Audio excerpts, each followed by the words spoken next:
de estos santos evangelios, desempeñar con lealtad y patriotismo el cargo de presidente de la nación y observar y hacer observar fielmente la Constitución de la nación argentina. Torno esperado, Aníbal Troilo levanta su espíritu porteño para abrir la portada de una... De incomparable esplendor, bajo tus luceros, son dos bandoleros, ojos de un rostro español.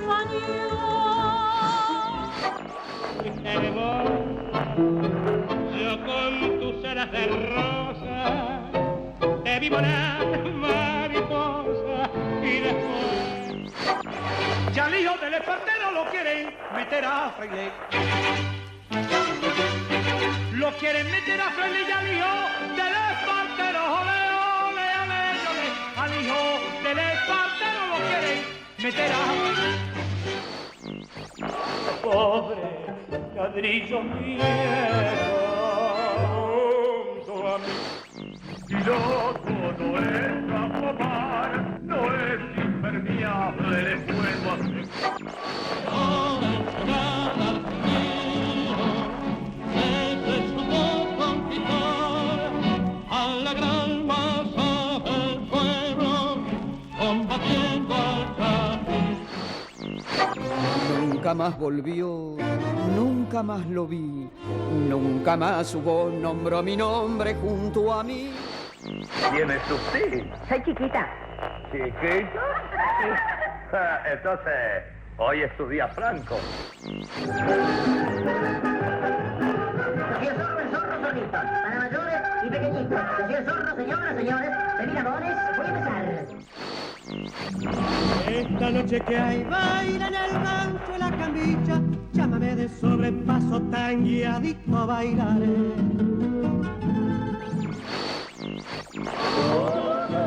Recuerda mi dulce amor, junto al lago azul del Panarí, para siempre mi amor te espera, Juliatarí.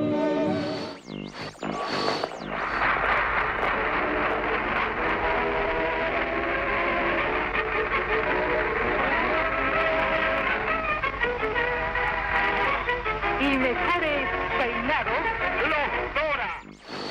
La almohada y la noche juntas son un peligro tremendo para la gente que, como vos, acuna desesperanzado la idea de una rehabilitación que no puede llegarle. Y esas ganas tremendas de llorar que a veces nos inundan sin razón, y el trago de licor que obliga a recordar si el alma está en Orsay.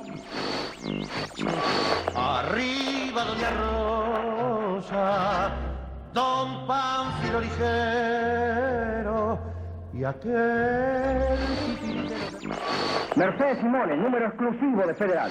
La otra noche que no estaba, recibí un sobre celeste, a tu nombre dirigido, era letra de mujer. Muy buenas noches, nuestros queridos amigos. Qué bueno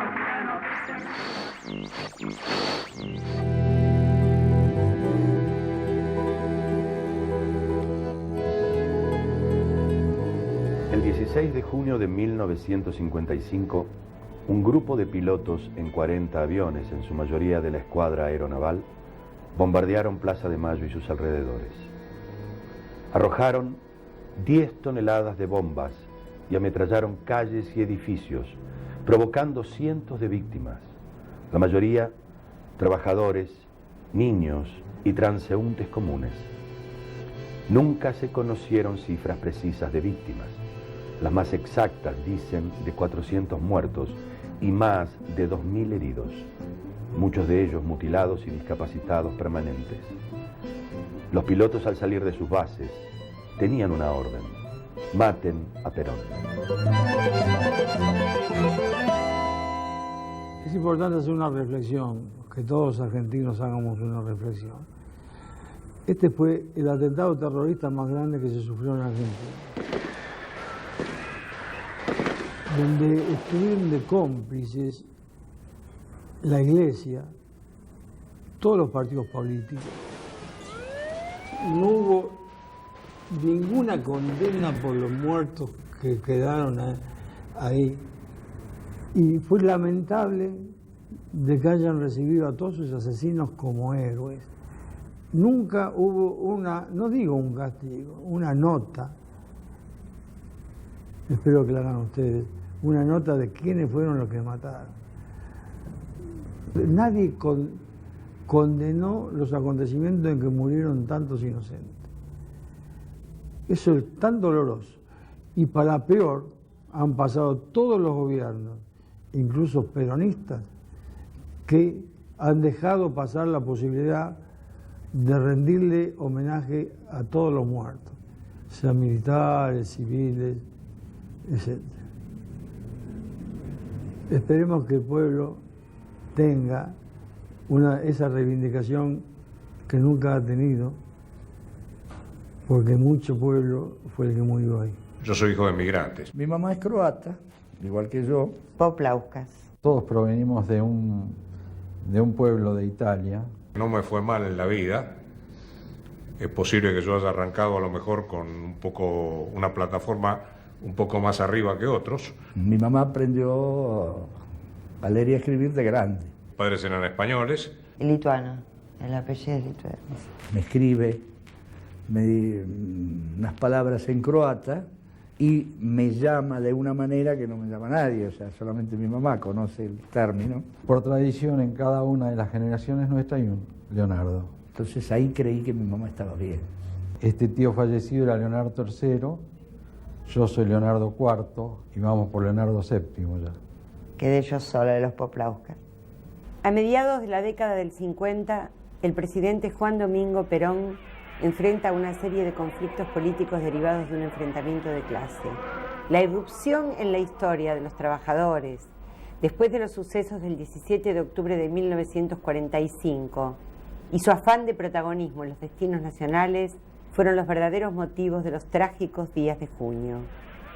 El nacionalismo católico, un sector del radicalismo y el socialismo son la cara visible de la oposición conspiradora. A Perón se lo acusaba de tirano, antidemocrático y de estar rodeado de una corte de aduladores y burócratas. A pesar de no vivir ya la gloria de su primer gobierno, la Argentina gozaba de un estándar de vida nivelado con los países más desarrollados de Occidente. El 48% de la renta general de la nación era repartida en la clase trabajadora.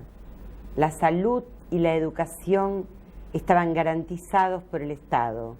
Las industrias culturales tales como el cine, el teatro y la música popular eran de consumo masivo. Nos autoabastecíamos de energía, fabricábamos autos y camiones.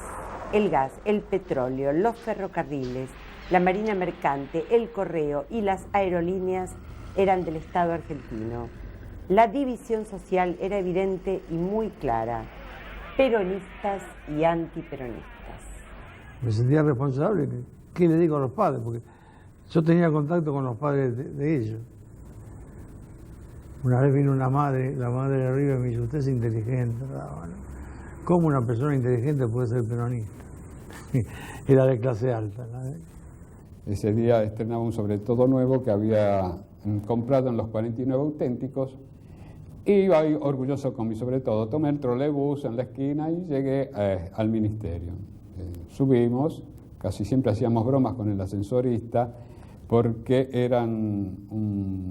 eran gemelos los ascensoristas y nunca supimos quién era uno y quién era el otro. Llegamos a la oficina, nos acomodamos y empezamos nuestra tarea de todos los días. Era un día frío, gris. Y al llegar al ministerio estábamos un poco alborotados todos los compañeros, que éramos muchos, éramos más de 40 en esa oficina tan grande. Estábamos alborotados esperando de que íbamos a ver los aviones que iban a hacer el desagravio a la bandera que habían quemado, no sé si unos ciudadanos americanos, ingleses, no recuerdo bien. Y mirábamos atentos al Río de la Plata, que la ventana nuestra daban a ese lado. Fue uno de esos episodios que me quedaron marcados de por vida, por lo cual mi recuerdo aparece muy reciente. podría relatar los hechos como si hubieran ocurrido hace apenas un mes, y sin embargo pasaron 50 años. Yo era teniente coronel y prestaba servicios en la Dirección General de Estadística Militar. Yo era estudiante y en la Escuela Industrial Otto Kraus, en la avenida Paseo Colón. Bueno, casualmente habíamos ido con mi madre a hacer unos trámites al Ministerio de Trabajo y al regreso veníamos caminando por la acera de Paseo Colón, vimos descender un helicóptero en el Ministerio del Interior. Tenía 5 años cuando falleció mi papá en la Revolución del 55. El general me dice, lleve este expediente secreto, entréguelo al ministerio. Ya por radio se escuchaba que la situación no estaba muy buena en el país. Había murmullos y rumores de que la situación política se estaba comprometiendo. No sé a quién de los que íbamos caminando se le ocurrió que tiraban flores sobre la tumba de San Martín. Y cuando estábamos cruzando vimos los aviones y yo a los 15 años le hago un comentario a mi mamá, digo, mamá, mira los aviones lo que tiran. Bueno, con gran sorpresa y susto nuestro, cuando las flores llegaron al piso explotaron. Mi mamá simplemente dijo bombas. Y cuando llego al ministerio había en la puerta un grupo de personas que comentaban en voz alta que había algo importante y que no se podía entrar. Y alguien me dijo, se sublevó la Marina. Y yo seguí caminando, fui hasta el Banco de la Nación que está en Plaza de Mayo, porque tenía ahí una caja de ahorro, no había nada, y me fui caminando por Leandro Alén hacia la calle, hacia Corrientes para tomar el subterráneo, porque yo tomaba el subterráneo para irme a casa.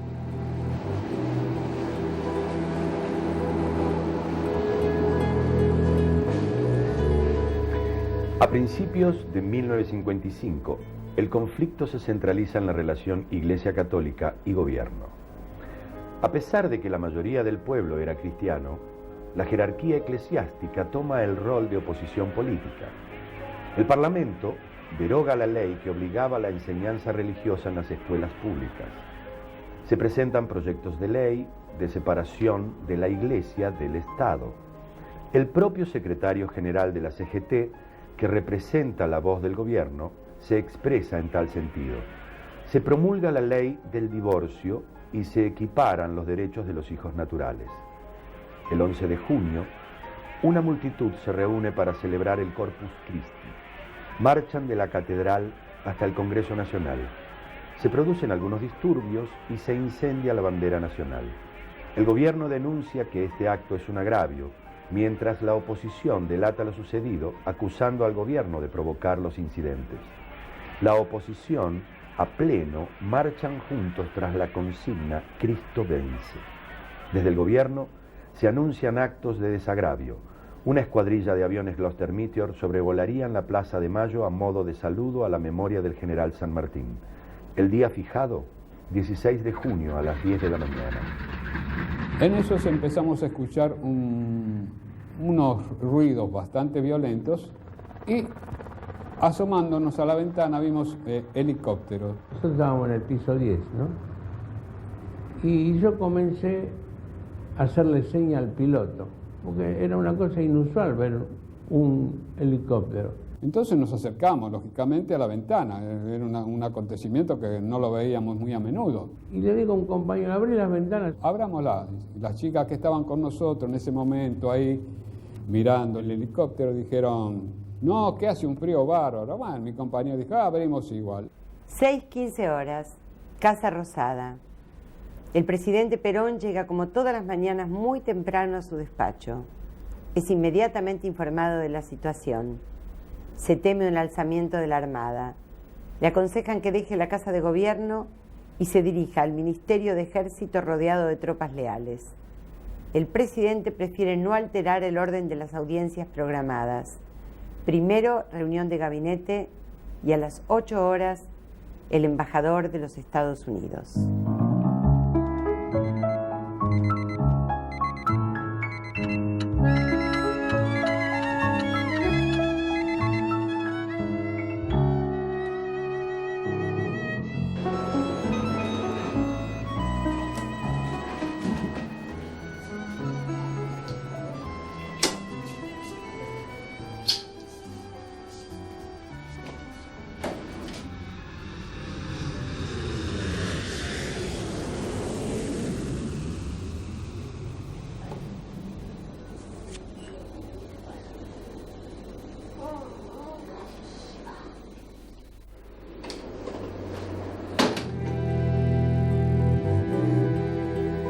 La sublevación en ciernes estaba inspirada por sectores de la oficialidad, fundamentalmente de la Fuerza Aeronaval y el mismo ministro de Marina, Aníbal Olivieri.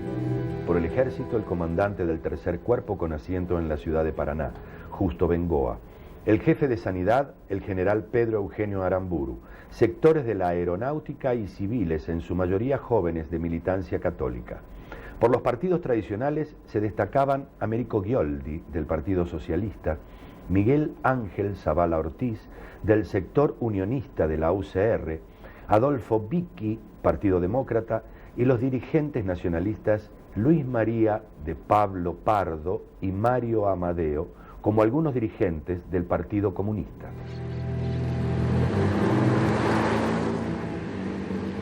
Ocho horas. Base Aeronaval de Punta Indio, provincia de Buenos Aires. El capitán de fragata Néstor Noriega, con aproximadamente 40 aviones a su mando, ordena encender los motores de los aparatos cargados con más de 100 bombas. 9 aviones C-47 con 300 infantes de marina fueron destinados al aeropuerto de Ezeiza. Debía ser tomado y usado como pista de abastecimiento. El resto de la fuerza en aviones Beechcraft, cazabombarderos, ponen rumbo hacia el Río de la Plata con destino al centro de la ciudad de Buenos Aires. Muchos de los aviones tenían una inscripción en su fuselaje: Cristo vence. 8:30 horas. El batallón de infantería de Marina número 4 con 300 hombres copa las instalaciones del Ministerio de Marina en Cangallo y Avenida Madero, al mando del capitán de fragata Juan Carlos Argerich junto al dirigente nacionalista Luis María de Pablo Pardo. El ministro de Marina, Aníbal Olivieri, se encuentra internado en el Hospital Naval, acusando una dolencia cardíaca. Junto a él están sus secretarios Emilio Macera y Horacio Mayorga. 9 horas. Comandos civiles se reúnen en distintos puntos de la ciudad y se dirigen, armados, al centro. Se desplegarían en las azoteas de las adyacencias de Plaza de Mayo como francotiradores algunos y otros dispuestos a tomar la Casa de Gobierno una vez producido el bombardeo. En la Facultad de Derecho se distribuyen armas entre estudiantes y abogados recién recibidos. Los bares de la Avenida Santa Fe son improvisados lugares de encuentro. Desde ahí saldrían para tomar las radios y los edificios públicos.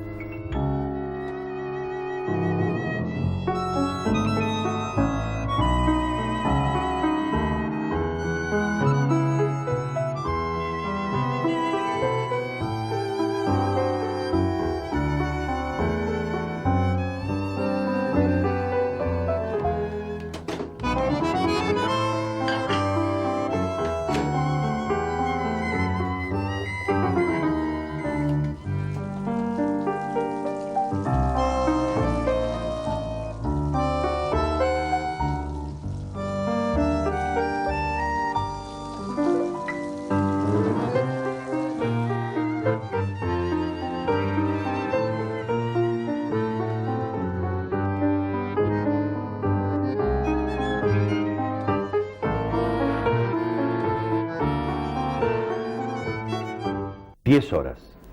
Cientos de personas se instalan en los alrededores de Plaza de Mayo esperando el paso de los aviones Gloster Meteor, que honrarían con su vuelo la memoria del general San Martín.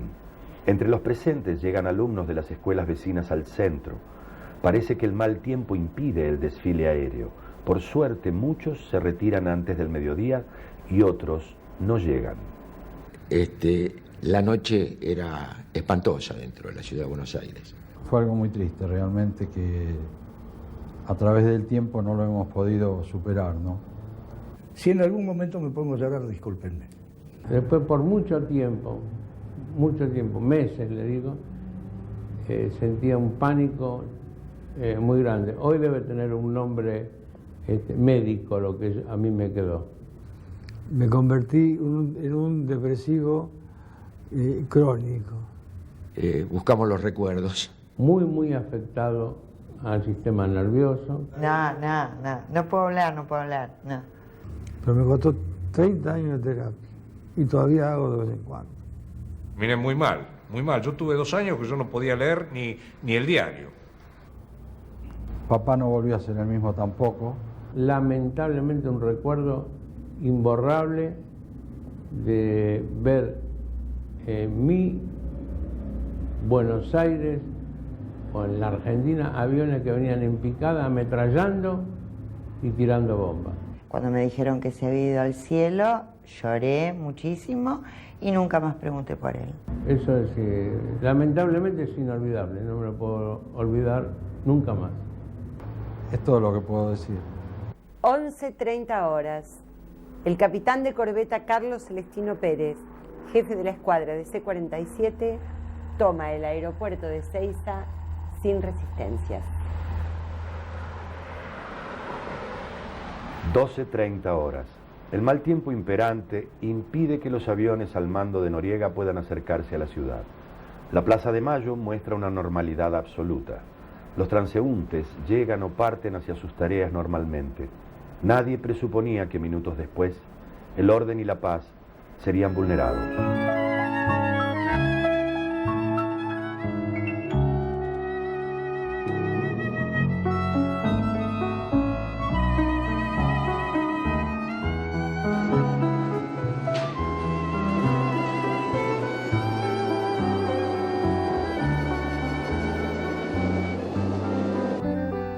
...12:40 Se despejan las nubes momentáneamente.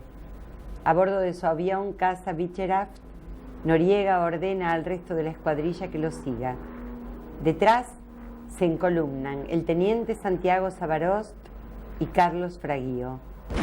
Se lanzan las primeras bombas sobre la Casa de Gobierno. El impacto hace estremecer a los desprevenidos transeúntes. Los aviones vuelan de norte a sur, descargando todo su arsenal. Se empiezan a ver las primeras víctimas tiradas en la calle. Cuerpos mutilados por doquier. Muchos a la salida del subterráneo que une Plaza de Mayo con Primera Junta. Los sobrevivientes atinan a refugiarse donde pueden. La Avenida de Mayo es ametrallada desde 6 cuadras antes de la plaza, imponiendo el terror entre la población civil. Por la avenida Diagonal Norte se puede ver a un aparato en vuelo rasante ametrallando el pavimento, impactando en autos estacionados y matando a una multitud que no podía dar crédito a lo que estaban viviendo. El ulular de las sirenas de las ambulancias comienza a mezclarse con el rugir de los motores de los aviones en picada sobre el centro de Buenos Aires. En apenas minutos caen más de 30 bombas de 100 kilogramos. Me doy vuelta porque me pareció que había algo raro y en eso cae la primera bomba que estalló justamente en la bajada de Hipólito Yrigoyen y Paseo Colón. El primer estallido. Fue un estruendo tan terrible al decir, mirá que tiran. Explotaron todos los vidrios, tanto de la ventana que daban a Paseo Colón como interno, porque las oficinas estaban divididas por vidrio. Y bueno, cuando explotaron las primeras bombas fueron las que nos hirieron. No quedó un vidrio parado. La gente corría para todos lados. Gritaban, no sabían qué hacer. Y nos agarró muchísimo miedo. Y decidimos salir. Corrimos. Entonces yo, en lugar de escapar como mucho... Ahí seguía el bombardeo, los tiros, la gente que caía a montones por las calles ensangrentadas. Corrimos hasta la avenida Belgrano. Vi que la gente no sabía qué hacer y se me ocurrió meterlas debajo de las arcadas para que se cuidaran. Estaba cerca de Plaza de Mayo, medio metro de Plaza de Mayo, todo eso. Y me encontré con algunos señores que no sabían qué hacer. Mi teniente coronel, ¿qué hacemos? El miedo que uno tenía, el pánico que tenía encima uno, tírense al suelo porque nos van a matar a todos. Y bueno, llegaron las ambulancias y salimos. Así que deambulé por ahí, por las calles, igual la gente corría de un lado para el otro, desesperado, recogiendo heridos. Y en el momento que salimos a mí me llamó mucho la atención el trole que estaba, que nos salvó la vida, supongo yo. Y encontramos el trole, vimos el trole que estaba quemando, la gente muerta y mucha gente tirada. Era una montañita de no más de 60 centímetros de alto, de hierros retorcidos. Lo que vi fue terrible y va a quedar en mi retina para toda la vida. 12:45 horas. Se abre fuego desde el Ministerio de Marina hacia la Casa de Gobierno. La playa de estacionamiento del Automóvil Club Argentino se convierte en virtual campo de batalla. Se ven caer víctimas inocentes que trabajan en el lugar. El regimiento de granaderos a caballo, apostado en la Casa de Gobierno, repele la agresión abriendo fuego contra los infantes de marina sublevados. Soy el sargento Rábanos, pertenecía a la 5ª Compañía del Regimiento Motorizado Buenos Aires.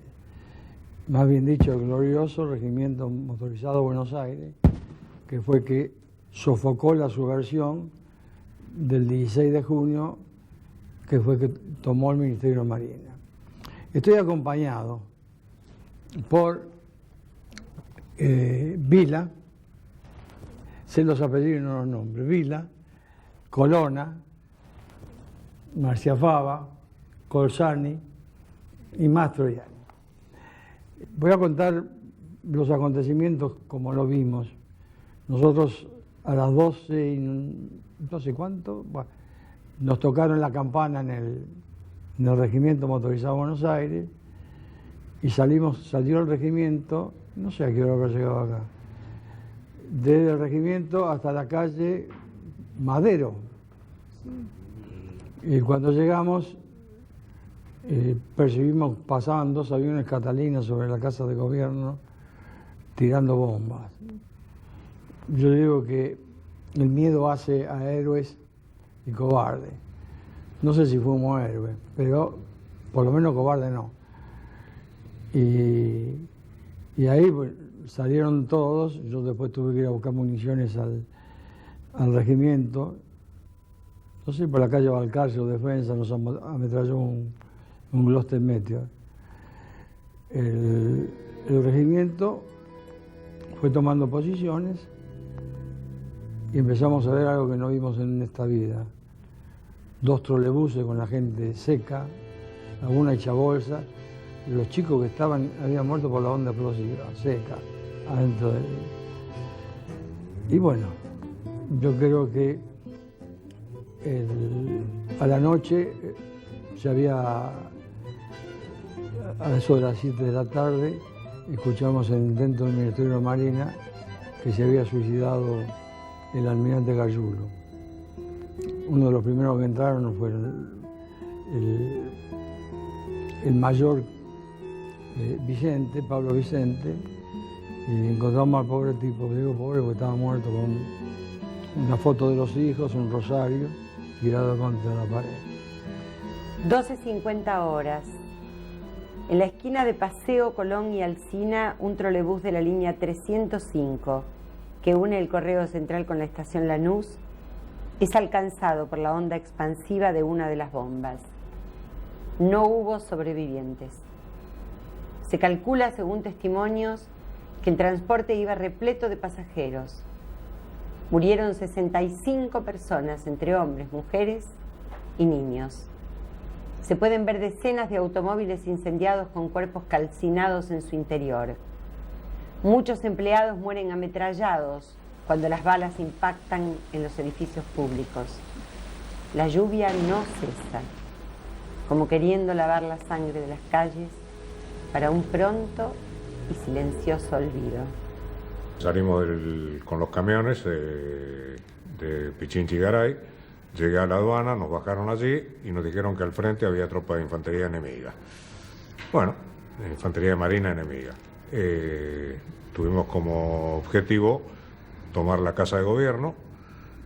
Una vez que pudimos tomar la Casa de Gobierno, fuimos a tomar el Ministerio de Asuntos Técnicos, que estaba al lado del Banco Nación, creo que hoy es el edificio que tiene la CIDE, y tomamos después el Banco Nación, que en unas ventanillas arriba, unas ventanas arriba, salía fuego.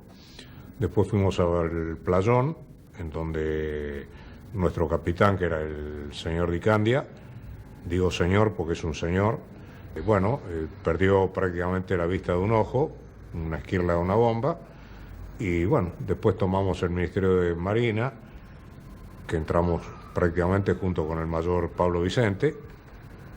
Bueno, después, una vez que se tomó todo eso, después vino el traslado del personal de allí a la penitenciaría. A mí me tocó con el subteniente Ríos llevar al contraalmirante Aníbal Olivieri lo dejamos ahí en la penitenciaría y ahí pidió al subteniente Ríos que le pidiera a su familia un pijama y un rosario. Di Candia es un señorazo, como dice él. Era un tipo que, macanudo, amigo de los soldados y de los oficiales. Y fue un punto de inflexión.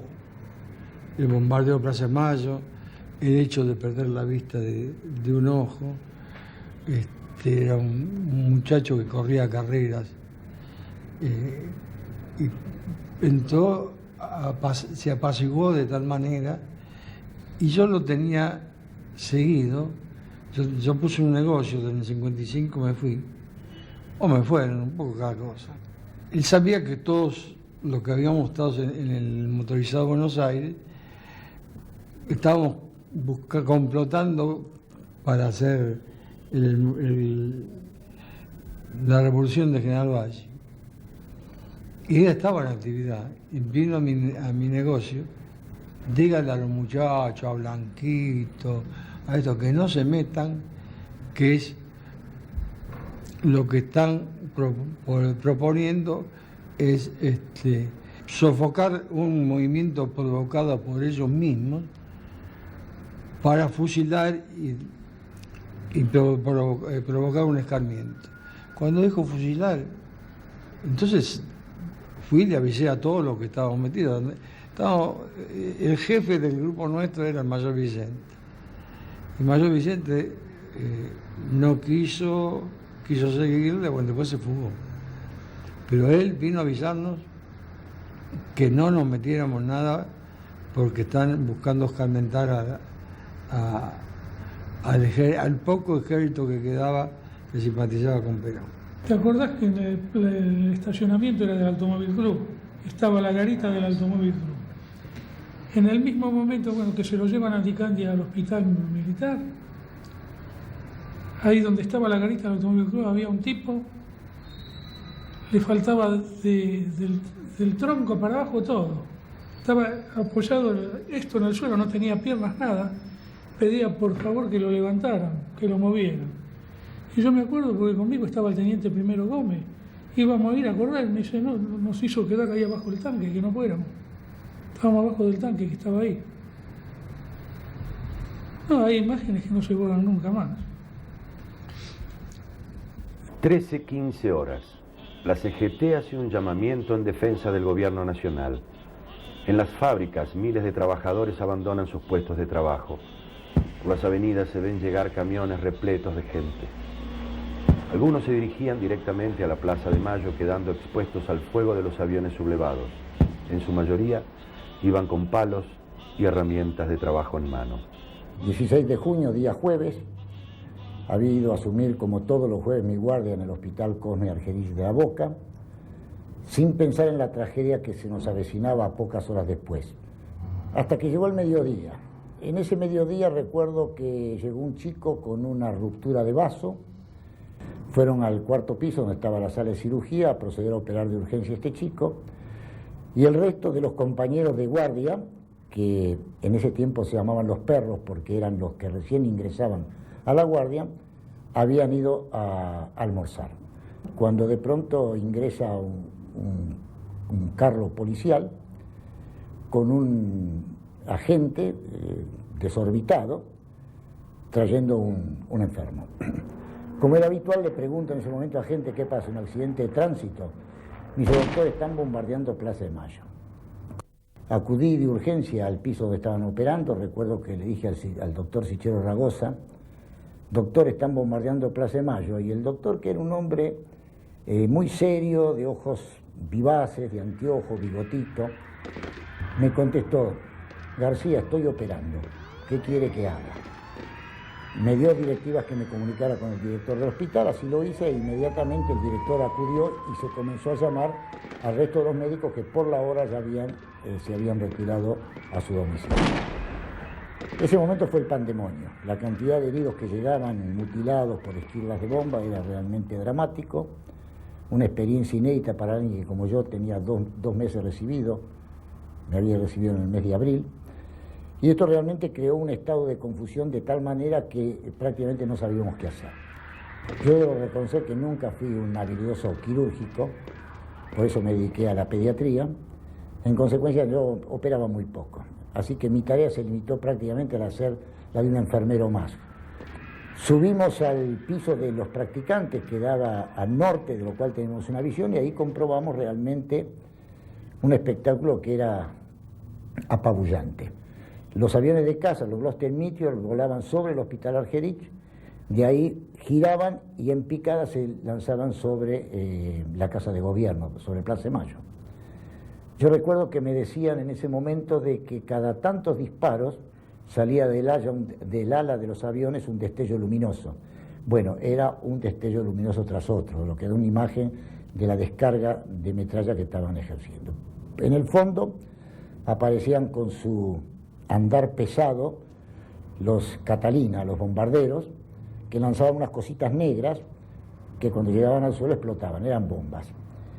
Estamos frente al gran vidrio que tenía la pieza de practicantes que daba precisamente hacia la Plaza de Mayo, y para nosotros era un espectáculo de cine. Hacía poco había terminado la Guerra Mundial, y entonces estábamos muy acostumbrados a ver películas que nos reflejaban los bombardeos de la guerra, pero ver eso en nuestro propio país y entre hermanos nos resultaba realmente un hecho del cual no podíamos dar crédito, pero la realidad estaba ahí. Después vinieron todos los sucesos posteriores.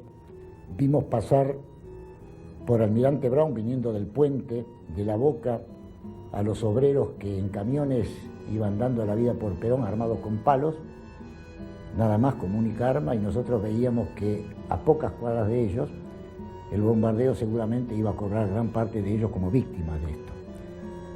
Bueno, al poco tiempo esta misma gente venía corriendo por el Parque Lezama despavorido porque evidentemente no pensaron la tragedia que se estaba desatando en ese momento en la Plaza de Mayo. Son todos elementos muy dramáticos que, como digo, quedan grabados, la desesperación por comunicarnos con nuestras familias, con las dificultades que implicaba poder tener un acceso de líneas telefónicas para llamar por mi padre que no viniera, por mi suegro. Fueron momentos muy difíciles, indudablemente. Y a la noche el otro espectáculo que fue también grabado en mi retina, inolvidable, cuando Buenos Aires a oscuras, porque lógicamente estaba el temor de que siguieran los bombardeos, se había oscurecido todo Buenos Aires, se produjo el incendio de las iglesias. Y en ese momento hubo realmente un espectáculo dantesco que no puedo olvidar, cuando las llamas de las iglesias iluminaban un cielo oscuro, iluminaban toda la ciudad de Buenos Aires. Fueron espectáculos imborrables, una experiencia para un médico joven en ese momento que solamente puedo justificar a través de un enorme odio, que resulta difícil explicar que el odio haya sido entre argentinos. Podíamos suponer conflictos externos, bombardeos por otros países, pero un ataque entre argentinos de esta magnitud jamás hubiéramos supuesto que podía haber ocurrido. Y fíjese que estos episodios nos hicieron cambiar de pronto la visión, inclusive política, de la cosa. Nos dimos cuenta que en la lucha política la vida no valía nada, ¿verdad? Y acá tuvimos el testimonio de estos 90 muertos, todos civiles, en la morgue del Hospital Argerich, con el drama de los familiares que de noche llegaban para ver si podían reconocer algunos de los cadáveres. Y esto fue realmente un episodio muy, muy difícil de poder absorber. El trolebús 305 que hacía el recorrido de Lanús, donde yo vivo actualmente, de la estación de Lanús llegaba al Correo. Uno de estos trolebuses había sido impactado en el medio por una bomba y se había incendiado. Y ahí llegaron 3 cadáveres de personas que viajaban en ese trolebús, que habían quedado reducidos a pequeños leños irreconocibles. Tanto es así que posteriormente no había los métodos modernos de identificación actuales para cadáveres, fueron reconocidos más que nada por descarte, ¿verdad? A través de bastante tiempo después de estos episodios. Realmente fue un episodio, como le digo, inolvidable, que esperamos que no se repita en el país nunca en la vida. 13:20 horas. Aviones North American se enfrentan con los poderosos Gloster Meteor de la aeronáutica hasta el momento leales al gobierno constitucional. Uno de los aviones navales es alcanzado por el fuego de los Gloster, cayendo al Río de la Plata. Su piloto, el teniente Arnaldo Román, logra eyectarse sobre las aguas. Las baterías antiaéreas de los cuarteles de Palermo logran poner en fuga a los aviones restantes. Se pone en marcha el Regimiento Motorizado Buenos Aires con sus tanques Sherman.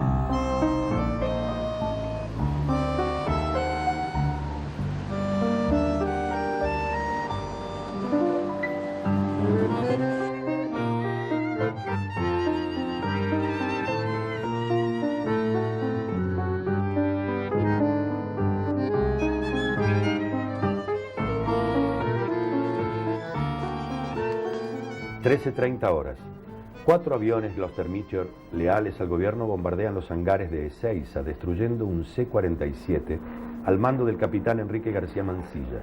El avión se incendió en la pista impidiendo el decolaje de otros allí apostados. Cada uno vivimos una historia distinta en ese momento. A mí inclusive me habían dado por muerto porque estaba desaparecido.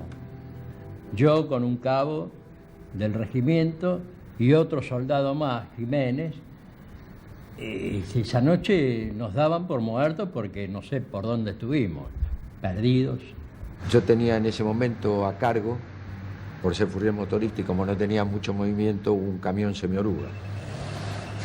En el camión semioruga generalmente trae una base para implementar, poner una ametralladora antiaérea. El sargento Rábano, inclusive, que hizo la historia, dice, faltaba Marcia Fava y faltaba Jiménez. Están muertos. Y aparecimos, gracias a Dios, y hoy la podemos estar contando, ¿no? Me encontré con un muchacho amigo mío, vecino, que trabajaba en la Fundación Eva Perón con una ambulancia. Entonces yo le dije, mira, no le digas nada a mi papá porque si no se va a asustar. Y él lo primero que hizo cuando llegó a la casa, le avisó a mi papá que me había visto ahí. Entonces mi papá, desesperado, pensando que me habían matado, le estuvo buscando 2 días y pico. Pero claro, como había problemas hasta que no se pasó lista en los hospitales, los heridos, los muertos, los desaparecidos, entonces no supieron noticias mías. Mientras se avanzaba sobre el Ministerio de Marina, piden que el camión semioruga se haga presente para montar la antiaérea e ir adelante del ministerio. Lamentablemente, con todo el lío que había, como anécdota risueña, es que me olvidé el camión en el regimiento. Nos fuimos hasta el Ministerio de Ejército y fuimos al piso 3 y ahí estaba el señor ministro y estaba el presidente. Y entonces el general Perón se dijo, yo voy a hablar al pueblo, y se sentó ahí, todos generales y yo teniente coronel. Y de pronto ya oscurecía, apareció un avión extraño que no se sabe de dónde venía y le tiraron con munición luminosa perforante.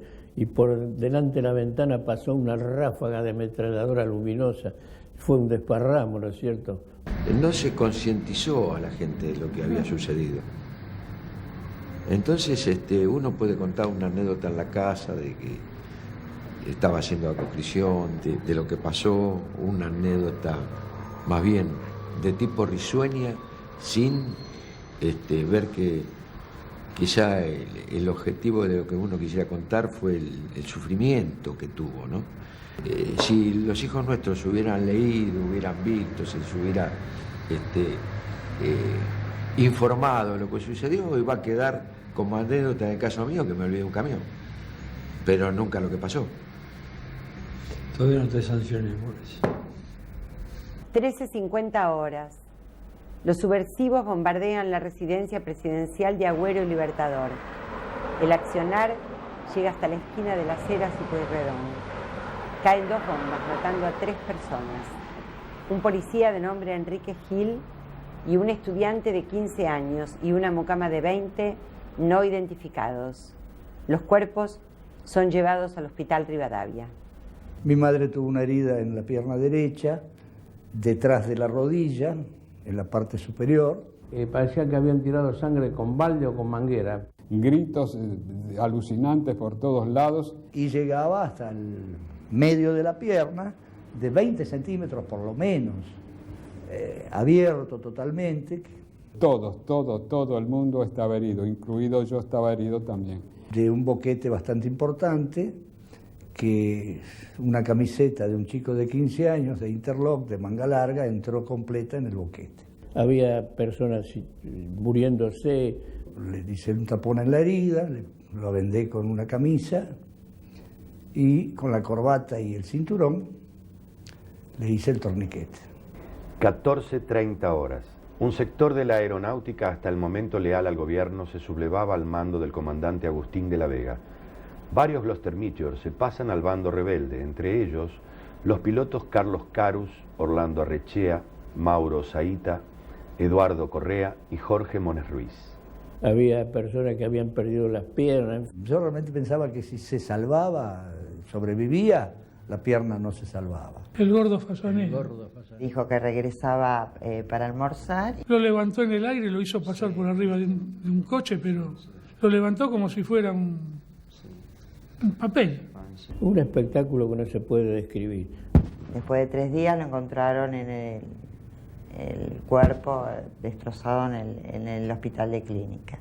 Después de eso, arrastrándola un poco, porque ya que era pesada mi mamá, la llevé hasta la escalinata del Ministerio de Hacienda y ahí estuvimos una media hora, no pudo precisar el momento, el tiempo, abrieron las puertas del ministerio y nos fuimos adentro, ayudados por otra gente que nos ayudó a transportar a mi mamá.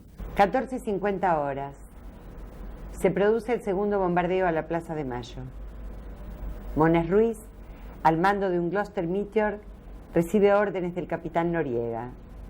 Encabeza una escuadrilla que ataca perpendicularmente al Río de la Plata a lo largo de la Avenida de Mayo, ametrallando desde la Plaza Lorea hasta la misma Plaza de Mayo.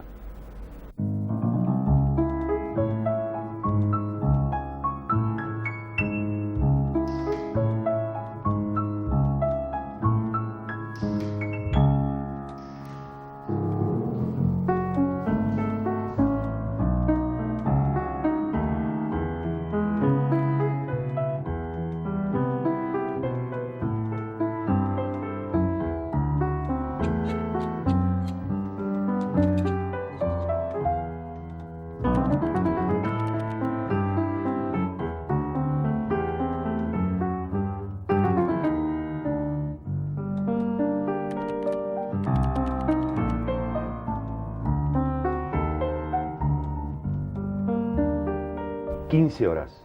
El general Franklin Lucero, ministro de Ejército, después de rodear el edificio del Ministerio de Marina con cañones de 80 milímetros, logra que desde su interior se muestre una bandera blanca en clara rendición. El capitán Argerich está dispuesto a entregarse.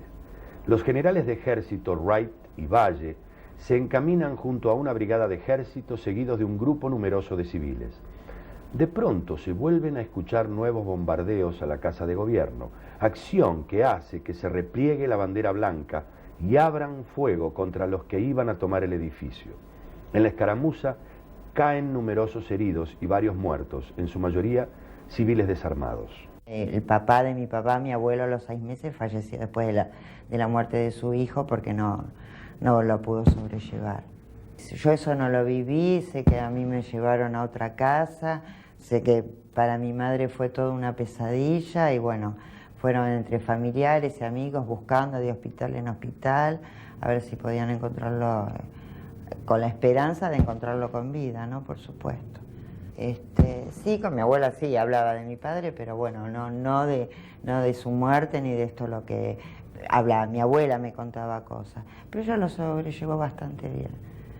A pesar de que, bueno, los dos habían pasado una guerra, tanto mi abuela y mi abuelo, pero bueno, ella fue fuerte, demasiado fuerte. Pero no sé, con muchos detalles, no lo sé. Mamá no quedó muy bien, volvió a casarse, pero bueno, pienso que el amor de su vida siempre fue mi padre. Y también falleció muy joven mi mamá. A los 50 años falleció. Y no tengo a quién preguntarle por mi papá. 15 horas. Bombardean a discreción el centro de Buenos Aires. A la Casa de Gobierno se le suman el Ministerio de Ejército, el Ministerio de Hacienda, el Banco Hipotecario, el Departamento Central de la Policía Federal y la sede de la Confederación General del Trabajo. Por a raíz de eso después me retiraron, porque cuando cayó Perón salieron fotografías en diarios, sobre todo en el diario inglés, ¿no? Norteamericano, no sé, y estoy fotografiado escondido detrás de las columnas del paseo de ahí de la calle Leandro Alén, mirando y tratando de que no maten a algunos tipos. Yo los tiré y los puse por el suelo, etcétera, etcétera, y abajo decía: oficial del ejército con civiles armados combatiendo contra los rebeldes del Ministerio de Marina. Y fue bueno, cuando cayó Perón, esa fotografía, así que estuvo combatiendo contra nosotros. Y no es así. En la fotografía se ve que en vez de combatir, nos estaban tirando, ¿no es así? Y no teníamos armas. ¿Cómo podemos combatir sin armas? Pero no hubo nada que hacer. Me retiraron nomás. Me retiraron por eso. 15:45 horas. A pesar del tremendo sacudón que significó bombardear Buenos Aires, los sediciosos no logran poner a todas las Fuerzas Armadas de su lado. En comunicación radial, el capitán Noriega sugiere a sus compañeros dar por terminada la sublevación y huir a Montevideo. 16 horas. En la avenida General Paz, el pueblo, en la calle, detiene el transporte público y hace bajar al pasaje, interrumpiendo la circulación para el desplazamiento de las tropas sublevadas. Enterados de esos acontecimientos, los sediciosos bombardean el gasómetro de Avenida General Paz y Avenida de los Constituyentes. Las bombas arrojadas no estallaron. De haberlo hecho, las víctimas se hubiesen contado de a miles. Mis nietos, que tengo 7, una de 17 y una de 4 meses, saben todo al dedillo. Tal es así que un nieto de 5 años le fue a decir a su maestra que el abuelo les tiraban a los aviones que manejaban los malos, cuando tenía 5 años.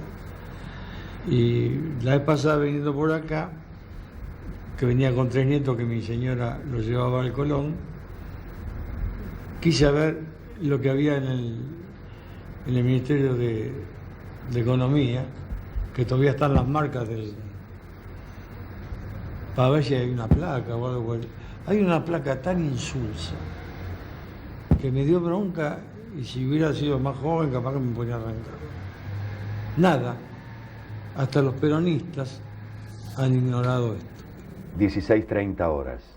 El teniente Carlos Carus aterriza en Ezeiza y le comunica al capitán Carlos Celestino Pérez que la asonada ha fracasado. Deciden huir a Montevideo en un aparato C-47. El resto de los pilotos debían cargar nuevamente bombas y arrojarlas antes del escape final. Entre los que huyen se encuentra Miguel Ángel Zavala Ortiz, único civil en el pasaje. Detrás de la Casa de Gobierno, entonces había una parada de colectivos, que creo recordar que era el 105, y había ahí un hilo de ametralladoras que tiraban para la Casa de Gobierno, y por ahí pasamos nosotros. Dios nos salvó la vida. Dios me metió en esa cuestión, pero afortunadamente me dijo: bueno, pero este pibe no tiene nada que hacer, ¿no es cierto? 17:40 horas. Mientras el presidente Perón se dirige al pueblo por Radio Nacional, anunciando que el intento de golpe fracasó, se produce el último ataque aéreo. 2 aviones descargan su metralla sobre unas 30.000 personas reunidas en Avenida Independencia y Azopardo, sede de la CGT.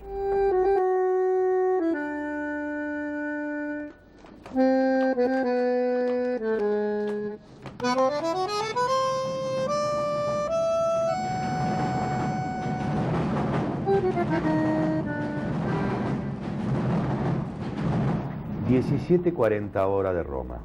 En la vidriera del Osservatore Romano, el diario del Vaticano, un empleado arma la cartelera de exhibición de noticias internacionales. En una de ellas se puede leer la Iglesia Católica excomulgó al presidente argentino Juan Perón. Cuando se daba a conocer esta noticia, en Buenos Aires eran las 12:40, momento en que comenzaba el bombardeo sobre la ciudad. 17:45 horas. Se produce la capitulación de los sublevados. Se entregan los contraalmirantes Toranzo Calderón, Olivieri y Gargiulo. Este último se suicida de un tiro en la cabeza. Los generales Sosa Molina y Juan José Valle se hacen cargo de la situación. La sedición ha terminado. Una multitud se encuentra en los alrededores del Ministerio de Marina con el propósito de hacer justicia por sus propias manos. El ejército debe rodear el edificio para impedir disturbios.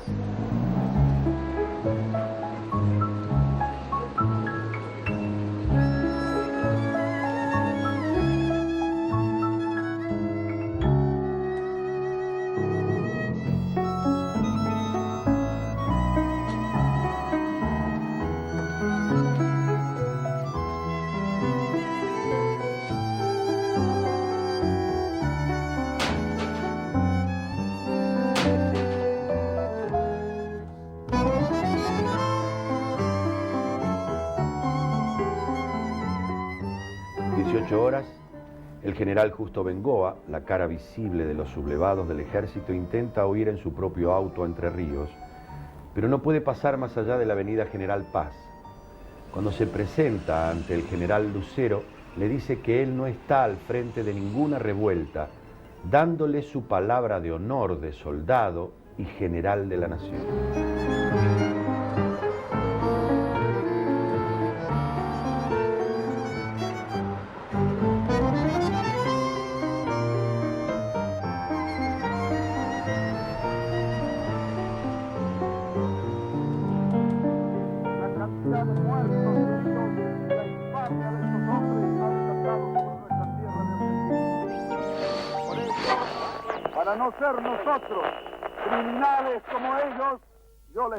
18:30 horas. Llegan al Uruguay 122 oficiales en 39 aviones. Al arribar, son recibidos por el joven capitán Guillermo Suárez Mason. Los jefes de las escuadrillas al día siguiente fueron recibidos por el presidente del Uruguay, Luis Batlle Berres. Alta en el cielo, un águila guerrera, audaz se eleva en vuelo triunfal, azul un ala del color del cielo, azul un ala del color del mar, así en el alta aurora irradial, punta de flecha, el áureo rojo imita, forma estela, el purpurado cuello, el ala es paño, el águila es bandera, es la bandera de la patria mía, del sol nacida que me ha dado Dios. Es la bandera de la patria mía, del sol nacida que me ha dado Dios.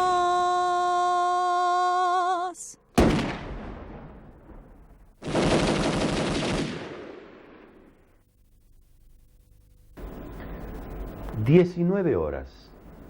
Todos los médicos de la ciudad fueron convocados por el Estado para que se presenten en las guardias de los hospitales. De la asistencia pública de la calle Esmeralda y Rivadavia se derivan cientos de heridos a los nosocomios de mayor complejidad. A estas horas se suministran las primeras nóminas de muertos. Suman 172.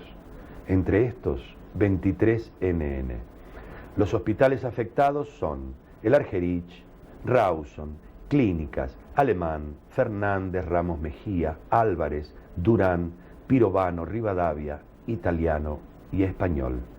Yo recuerdo de que llegó la hermana de Borlenghi, que había sido ministro del general Juan Domingo Perón. La hermana de Borlenghi llegó con una herida profundísima producida por una esquirla de bomba. Se había amputado la pierna izquierda y parte de la cadera. Fue llevada al quirófano con urgencia, pero no se llegó a tiempo. En un shock por la enorme lesión que tenía, falleció antes de poder ser operada. Gente con la mano destrozada.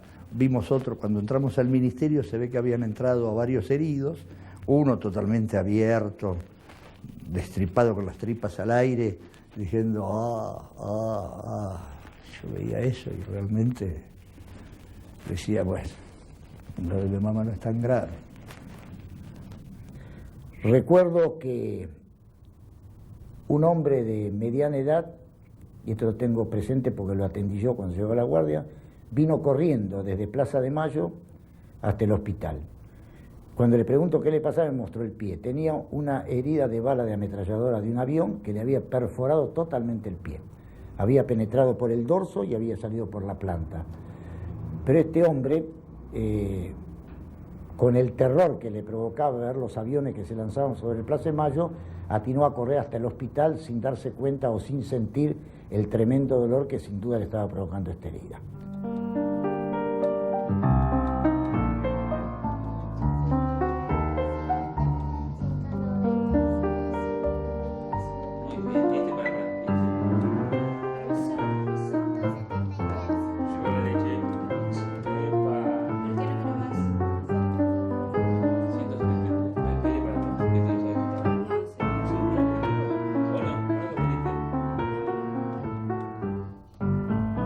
En jeeps y camionetas del ejército, los familiares recorren los hospitales en busca de sus seres queridos. A esta hora ya suman más de 2.000 los heridos, varios centenares en estado gravísimo. Médicos, enfermeras y choferes trabajan toda la noche sin parar un instante. Las ambulancias entran y salen a cada minuto. Las morgues de los hospitales se vieron desbordadas, teniendo que habilitarse camiones especiales para depositar los cuerpos.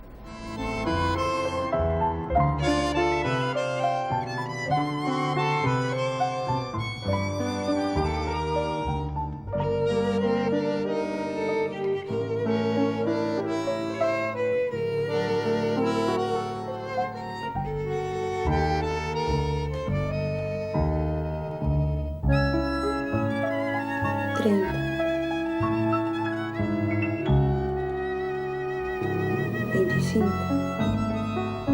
19:30 horas. Comienza la tarea de desactivar las bombas que no estallaron. De más de 100 arrojadas sobre la ciudad, detonaron la mitad. De haber estallado todas, los muertos y heridos, obviamente, se hubiesen multiplicado. 20:30 horas. Grupos civiles enardecidos atacan las iglesias produciendo destrozos e incendios. Se destruyen imágenes y atrios. La ira y la violencia se apodera de mucha gente que vio superada su propia fe al ver que en nombre de Cristo se pudiera bombardear una población civil indefensa. Las iglesias atacadas fueron San Nicolás de Bari, Nuestra Señora de la Victoria, San Francisco, San Juan Bautista, San Miguel, Santo Domingo, La Piedad, San Ignacio, San Roque, de la Merced, del Socorro, la Catedral y la Curia Metropolitana. Casi 100 oficiales fueron enjuiciados por los hechos. El único que recibió condena severa fue Toranzo Calderón, degradado en ceremonia pública. Los demás recibieron penas leves. Cuando 3 meses después triunfa la Revolución Libertadora, todos fueron liberados y los pilotos refugiados en Montevideo fueron recibidos por sus superiores como héroes de guerra. Y bueno, todos los 16 de junio a este amigo lo llamo y le digo, mira que cumplimos los años, porque nosotros nacimos ese día. Además siempre digo que cumplo los años 2 veces en el año. El 29 de mayo, que por casualidad es el Día del Ejército, y el 16 de junio, que fue cuando por casualidad salí vivo. Y hago recordar, ahora cumplimos 50, 51. Sigue siendo mi amigo, después de tantos años. Así que nuestro nacimiento es el 16 de junio del 55.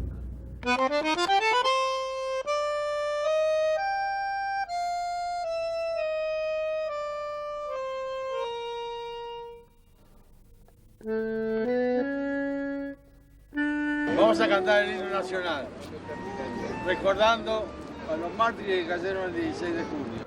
Por inmortales el grito sagrado, libertad, libertad, libertad. Por el rotas cadenas, desde el trono a la noble igualdad. Ya su trono divísimo abrieron las provincias unidas del sur, y los libres del mundo responden al gran pueblo argentino salud, al gran pueblo argentino salud.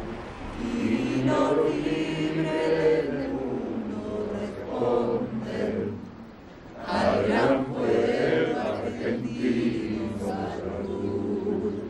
Y los libres del mundo responden al gran pueblo argentino salud. Sean eternos los laureles que supimos conseguir, que supimos conseguir, coronados de gloria y vamos. Oh, juremos con gloria a morir, oh, juremos con gloria a morir, oh, juremos con gloria a morir.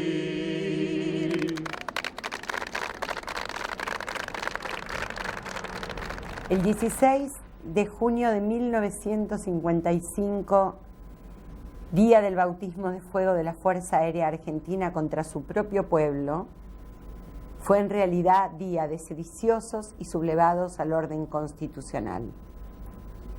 Las bombas que masacraron hombres, mujeres y niños estaban destinadas a matar un proyecto de nación que no podían tolerar. Fue también el día en que el pueblo puso el pecho a las balas junto a los soldados leales al gobierno popular. Es día de olvidos y de memorias, que retorna como retornan las imágenes de los que contaron en la clandestinidad esta historia. A ellos y a los muertos de la Plaza de Mayo intentamos rescatarlos de la muerte trayéndolos con nombre y apellido. En verdad, fueron muchos más que el paso del tiempo, la censura y la impunidad nos impidieron encontrar.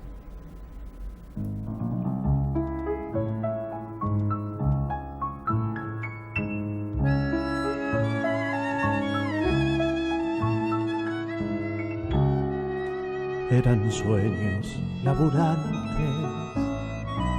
eran pibes y palomas, eran viejos estudiantes, eran giros y madonas, y se quebraron los cielos, y la lluvia fue metralla.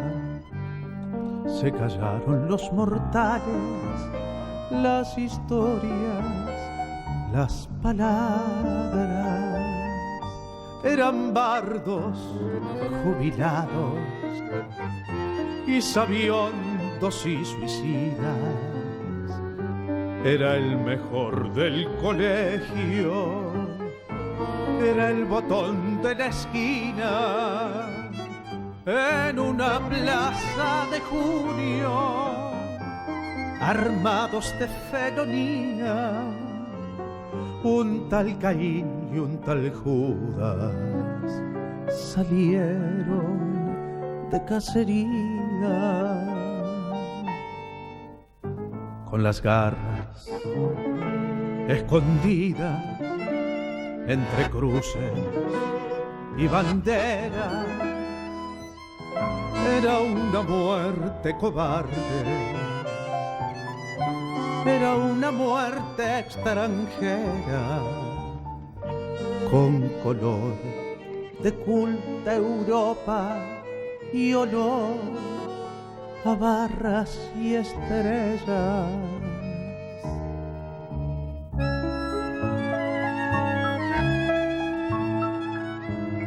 Se murieron sin saberlo, los mataron sin motivo y los mataron 2 veces al sepultarlos de olvido. No les dejaron ni un rezo, ni un ramito de poesía. No los recuerdan leyendas, no les cantan letanías. Y los pájaros rapaces celebraron su epopeya como festeja un canalla, alardeando su vileza, y corrieron a ocultarse entre vaquitas ajenas. Qué vergüenza para Artigas, para Oribe y La Valleja. Pobre Dios, qué triste pena, si hasta el diablo lloraría.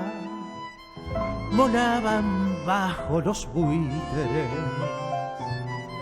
viajaban lejos las vidas. El norte sacaba cuentas, la culta Europa reía.